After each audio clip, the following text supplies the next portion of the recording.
दोस्तों home loan लेते समय हमारे मन में सबसे बड़ा सवाल होता है कि इसमें क्या क्या खर्च आएगा। तो आज हम बात करेंगे होम लोन चार्जेस के बारे में। आज की इस वीडियो में हम होम लोन से जुड़े छोटे या बड़े सभी चार्जेस की बात करेंगे, बल्कि होम लोन में लगने वाले कुछ हिडन चार्जेस की भी जानकारी देने की कोशिश करेंगे। अमूमन ये हिडन चार्जेस आपसे बैंक या हाउसिंग फाइनेंस कंपनियों द्वारा छुपा लिए जाते हैं। तो बिना देर किए आज की वीडियो शुरू करते हैं। नमस्कार दोस्तों, मेरा नाम है मंगलेश, आप है हमारे चैनल पर नो बकवास ओनली फाइनेंस। तो चलिए आगे बढ़ते हैं। दोस्तों वैसे तो होम लोन लेते समय आपको प्रोसेसिंग चार्जेस देने होते हैं और इसी के साथ कुछ हिडन चार्जेस भी होते हैं जो आपको बताए ही नहीं जाते, लेकिन ये आपसे ही जाते हैं। तो चलिए शुरुआत करते हैं प्रोसेसिंग चार्जेस से जो आपको होम लोन प्रक्रिया के दौरान चुकाने होते हैं। दोस्तों सबसे पहले जब आप होम लोन के लिए आवेदन करते हैं आपको लॉगिन फीस अदा करनी होती है और यह लोन आवेदन के पूर्व चुकानी होती है। इस फीस को लॉगिन फीस या आईएमडी फीस कहा जाता है और यह नॉन रिफंडेबल होती है। कुछ विशेष परिस्थितियों में यदि आपका लोन किसी बिना कारण से रिजेक्ट होता है तो यह आपको रिफंड भी की जा सकती है। वैसे तो यह फीस हर बैंक या फाइनेंस कंपनी में अलग अलग होती है, लेकिन अनुमानित तौर पर यह फीस 1500 से 6000 के बीच हो सकती है। यहाँ एक बात ध्यान रखने वाली है कि जब भी आप होम लोन के लिए आवेदन करें और लॉगिन फीस जमा करें तो हमारा सजेशन है कि आप यह फीस कंपनी या बैंक के नाम से चेक के माध्यम से ही करें। किसी को भी नगद फीस देना आपके लिए ठीक नहीं है। दोस्तों इस लॉगिन फीस का मकसद आपकी होम लोन एप्लीकेशन की प्रोसेस करना है। इसमें आपके सिबिल की जांच के साथ ही साथ आपके निवास तथा आपके व्यापार या जॉब का वेरिफिकेशन किया जाता है। आपके होम लोन के वित्तीय आकलन के बाद बैंक या फाइनेंस कंपनी आपको एक सॉफ्ट सैंक्शन प्रोवाइड करती है और आपको अन्य फीस चुकानी होती है। इनमें लीगल फीस, टेक्निकल चार्जेस के साथ ही साथ प्रोसेसिंग फीस शामिल है। दोस्तों वैसे तो ज्यादातर बैंक या हाउसिंग फाइनेंस कंपनियां ये सभी चार्जेस प्रोसेसिंग फीस के नाम से लेती है और यह आपके होम लोन की स्वीकृति के बाद आपसे लिए जाते हैं या आपके लोन अमाउंट में से काट लिए जाते हैं। यह फीस भी बैंक या हाउसिंग फाइनेंस कंपनियों में अलग अलग होती है, लेकिन अमूमन यह फीस आपके द्वारा लिए जा रहे लोन अमाउंट का 2 से 4% तक हो सकती है। लेकिन होम लोन स्वीकृति के बाद आपको सिर्फ प्रोसेसिंग फीस ही नहीं देनी होती, बल्कि मॉर्गेज चार्जेस, स्टाम्प ड्यूटी के साथ ही साथ इंश्योरेंस चार्जेस भी देने होते हैं। यह सभी चार्जेस कितने होंगे, यह home loan amount, property value, आपकी उम्र के साथ ही साथ होम लोन के प्रकारों पर भी निर्भर करता है। अगर आपको इन चार्जेस के बारे में जानना है तो आप वीडियो के नीचे होम लोन चार्जेस लिखकर कमेंट कर सकते हैं। तो दोस्तों ये तो थी होम लोन आवेदन करते समय चुकाए जाने वाली और होम लोन की स्वीकृति के बाद लगने वाले चार्जेस के बारे में जानकारी। लेकिन इन चार्जेस के साथ ही साथ आपको होम लोन मिल जाने के बाद जो हिडन चार्जेस लगते हैं उन चार्जेस की जानकारी भी होना बहुत जरूरी है, क्योंकि ज्यादातर बैंक या हाउसिंग फाइनेंस कंपनियां इन चार्जेस के बारे में आपको कभी नहीं बताती। तो चलिए एक एक करके इन चार्जेस के बारे में बात करते हैं। सबसे पहला चार्जेस है home loan EMI bouncing charges. जी हाँ दोस्तों, कई बार ऐसी परिस्थितियां आ जाती है कि कभी कभी हमारे चल रहे लोन की किस्त किसी कारण से बाउंस हो जाती है और बैंक इस पर कुछ चार्ज वसूलती है। इस चार्ज को ईएमआई बाउंसिंग चार्जेस कहा जाता है। जब भी आप आपकी किस्त बाउंस कराते हैं तब यह चार्ज आपको बैंक को देना होता है। अमूमन बैंक इसके लिए आपसे 500 से 1000 रुपए तक चार्ज करती है। होम लोन हिडन चार्जेस के रूप में दूसरा चार्जेस है अकाउंट स्वैपिंग चार्जेस। दोस्तों यहाँ उदाहरण से समझिए और मानिए कि मेरी होम लोन की किस्त एचडीएफसी बैंक से कट रही है, लेकिन जॉब चेंज करने के कारण मुझे नया खाता एक्सिस बैंक में सैलरी लेने के लिए खुलवाना पड़ेगा। ऐसे में अब मैं होम लोन की किस्त का भुगतान भी एक्सिस बैंक से ही करवाना चाहता हूं। तो क्या यह संभव है? बिल्कुल, इसे होम लोन अकाउंट स्वैपिंग कहा जाता है और इस पर मुझे होम लोन अकाउंट स्वैपिंग या ईएमआई स्वैपिंग चार्जेस देने होंगे। दोस्तों एक बैंक खाते से कट रही किस्त को किसी दूसरे बैंक खाते से कटवाने के लिए आपको यह चार्जेस बैंक को देना होते हैं और यह 500 से 1000 के बीच होता है। होम लोन के तीसरे हिडन चार्जेस की बात की जाए तो वो है पार्ट पेमेंट चार्जेस। जी हाँ दोस्तों, कभी बोनस तो कभी इन्वेस्टमेंट से मिला पैसा। ऐसी एकमुश्त रकम का सबसे सही उपयोग होता है अपने चल रहे होम लोन को रीपे करना। कई बार आप होम लोन की मूल राशि में कुछ अतिरिक्त पैसा जमा करवाना चाहते हैं तो आपको उस राशि के साथ ही साथ एक चार्जेस भी देना होता है जिसे home loan part payment charges कहा जाता है। और पार्ट पेमेंट चार्जेस के रूप में बैंक आपसे 2 से 4% तक का चार्जेस वसूल कर सकती है। वैसे क्या आपको यह जानकारी पहले से पता थी? अगर हाँ तो इस वीडियो के नीचे कमेंट करके बताइए कि आपकी बैंक में कितना % पार्ट पेमेंट चार्जेस लगता है। होम लोन से जुड़े हिडन चार्जेस में पांचवा चार्जेस है लेट फीस चार्जेस। दोस्तों कई बार लोगों के साथ होता है कि वो अपनी होम लोन की किस्त टाइम पर नहीं चुका पाते। ऐसे में बैंक उन पे अनाप शनाप चार्जेस और पेनल्टी थोप देती है। क्या आपको पता है जब भी आप किस्त के भुगतान में देरी करते हैं तो आपको लेट फीस बैंक में जमा करना होती है। यह चार्जेस आपके किस्त राशि का 2% तक हो सकता है या 500 से 1000 रुपए तक हो सकती है। लेकिन अगर आप इसको किस्त के साथ जमा नहीं कर रहे हैं तो आप बड़ा नुकसान उठा रहे हैं। आपको पता होना चाहिए कि बैंक इस फीस पर भी आपसे ब्याज वसूल सकती है।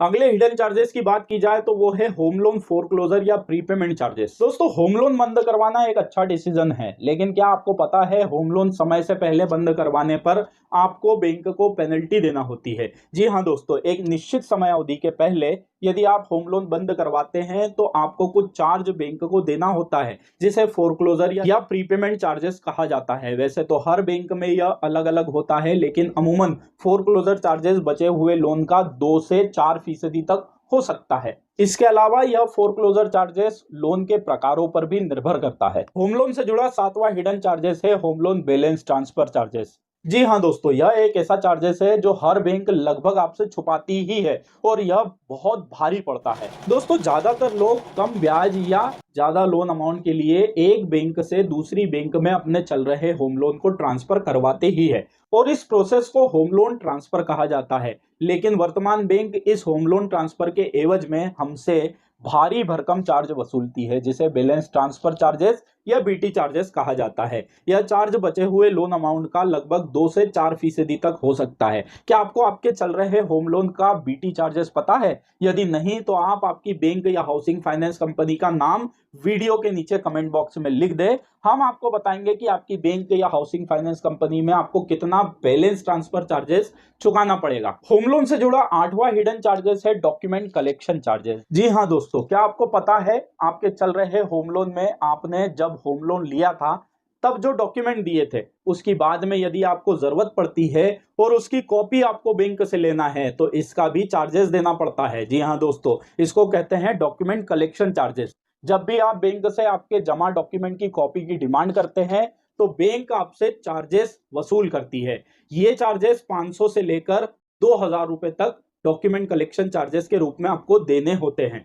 दोस्तों मुझे देश के हर नागरिक को होम लोन के लिए जागरूक करना है और इस वीडियो को अपने दोस्तों या रिश्तेदारों से शेयर करके आप लोगों को जागरूक बनने में उनकी मदद कर सकते हैं। तो इस वीडियो को पूरा देखने के बाद अपने दोस्तों और रिश्तेदारों से यह वीडियो शेयर करना न भूलें। होम लोन के हिडन चार्जेस से जुड़ा अगला चार्जेस है इंटरेस्ट चेंज चार्जेस। दोस्तों क्या आपको पता है अगर आपने फ्लोटिंग रेट पर होम लोन ले रखा है और अब रेपो रेट बढ़ने की वजह से आपको लगता है कि आपको आपके होम लोन के ब्याज को बदलकर फिक्स रेट पर ले आना चाहिए तो ऐसा संभव है। इसे इंटरेस्ट चेंज चार्जेस कहा जाता है। इसमें आप अपने फ्लोटिंग रेट होम लोन को बदलकर फिक्स रेट होम लोन में कन्वर्ट कर सकते हैं। ज्यादा ब्याज से बचने का यह सबसे अच्छा तरीका माना जाता है, लेकिन इसके लिए आपको इंटरेस्ट चेंज चार्जेस देना होंगे। वैसे तो यह हर बैंक और हाउसिंग फाइनेंस कंपनी में अलग अलग होते हैं और यदि आपको आपकी बैंक या हाउसिंग फाइनेंस कंपनी के इंटरेस्ट चेंज चार्जेस पता करने हैं तो आप कमेंट बॉक्स में सिर्फ होम लोन इंटरेस्ट लिखकर कमेंट कर सकते हैं।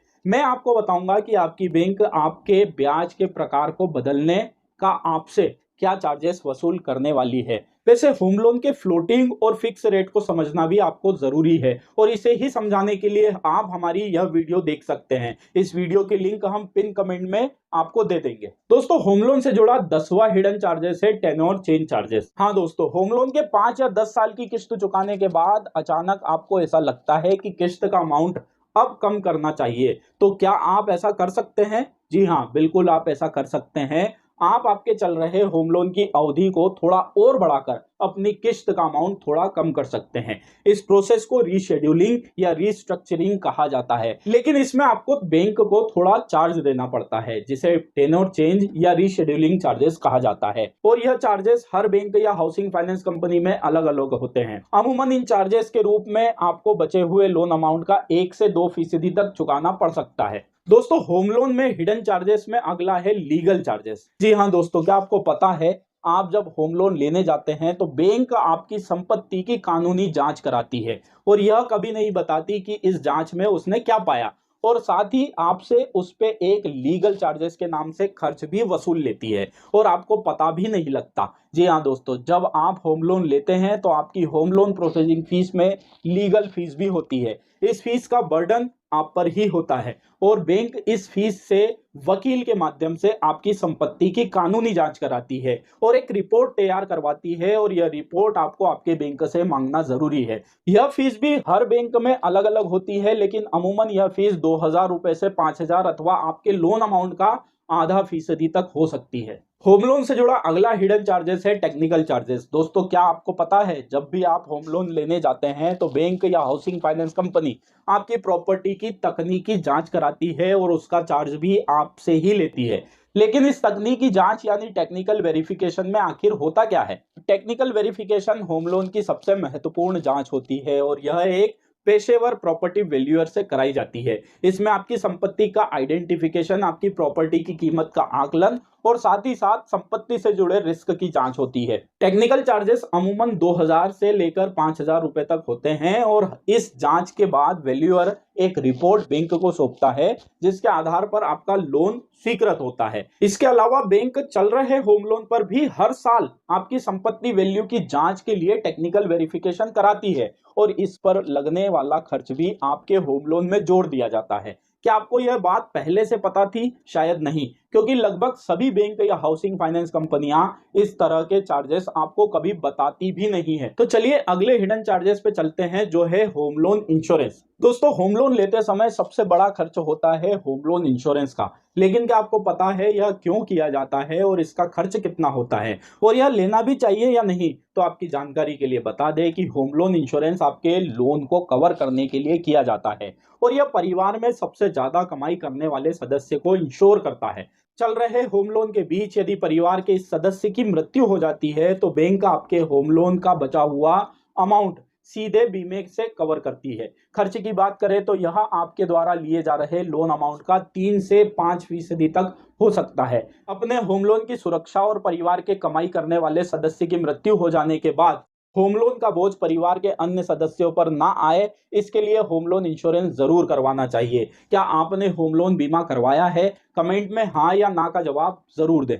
तो दोस्तों, ये थी होम लोन के खर्चों या फीस से जुड़ी जानकारी के साथ ही साथ होम लोन के सभी हिडन चार्जेस की जानकारी। उम्मीद है आपको जानकारी पसंद आई होगी और अगर हाँ तो इस वीडियो को एक लाइक और चैनल को सब्सक्राइब करके बेल आइकन को हिट जरूर करें। दोस्तों, मैं पिछले 14 सालों से होम लोन सेक्टर में ही काम कर रहा हूं और आज मेरा मिशन है कि देश के हर नागरिक तक होम लोन से जुड़ी सही जानकारी पहुंचती रहे। ऐसे में यदि आपका कोई दोस्त या रिश्तेदार भी होम लोन की ऐसी ही जानकारी चाहता है तो उनसे यह वीडियो शेयर करके आप उनकी मदद कर सकते हैं और आप इस मेरे मिशन से जुड़ सकते हैं। वीडियो पूरा देखने के लिए, ज्यादा से ज्यादा कमेंट और शेयर करने के लिए, वीडियो को लाइक और चैनल को सब्सक्राइब करके बेल आइकन हिट करने के लिए आपका दिल से धन्यवाद। अगली बार ऐसी ही किसी नई जानकारी के साथ फिर से मुलाकात होगी। तब तक के लिए जय हिंद, जय भारत।